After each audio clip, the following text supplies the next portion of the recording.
Welcome to Mrs রহমানের kitchen. আজ আপনাদেরকে দেখাবো দেশীয় কালিজিরা চাইলে গ্রিন পিসের সাথে মানে মটরশুঁটি এর সাথে পোলাও রান্না করে কিভাবে রান্না করতে হয় সেটা দেখাবো। রান্না করতে যা যা লাগে আমি এখানে নিয়েছি 2 কেজি পরিমাণ পোলাওর চাল, তাতে বাকি আছে ঘি, আছে পেঁয়াজ কুচি একটা বড়, আদা রসুন পেস্ট, 4-5টা কাঁচামরিচ, পেঁয়াজের বেরেস্তা, লবণ, ধনিয়া পাতা আর ফুড কালার, এখানে আছে গোলমরিচ, এখানে আছে এলাচি, লং, দারচিনি, তেজপাতা।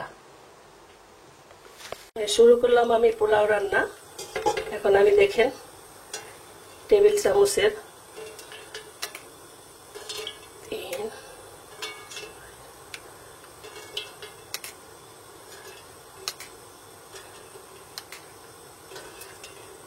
8 চামচ ঘি দিলাম।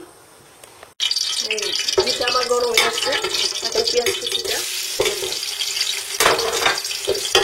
এটাকে এখন আমি 2-1 মিনিট ভাজবো, ব্রাউন করবো। দিয়ে বেশি ব্রাউন করবো না, অল্প। হয়ে গেছে আমার পেঁয়াজ। এখন আদা রসুনের পেস্টটা ছেড়ে দিলাম। আদা রসুনটা একটু ভাজতে হবে, একটু ভাজলে ভালো খুশবু আসে। এখন দিলাম এই যে সব মশলা, এটাকে একটু ভেজে নেব।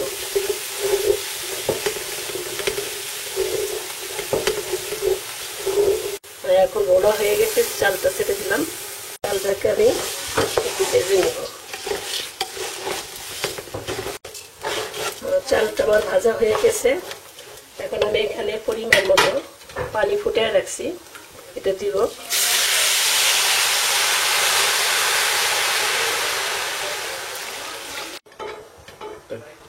মটরশুঁটিটা দিয়ে দিলাম, স্বাদ অনুযায়ী লবণ দিবেন। হয়ে গেছে আমার পোলাও রান্না। আমি মাঝখানে ঢাকনাটা ওপেন করে একটু ফুড কালার দিছি মাঝে মধ্যে, আর 5-6টা কাঁচামরিচ দিছি। এখন আমি পরিবেশন। হয়ে গেছে আমার পোলাও রান্না করা। আমি পোলাও ভেজে সার্ভ করছি। আপনারা খাবেন, ভালো লাগলে সাবস্ক্রাইব করবেন, ওকে লাইক দিবেন। Thank you.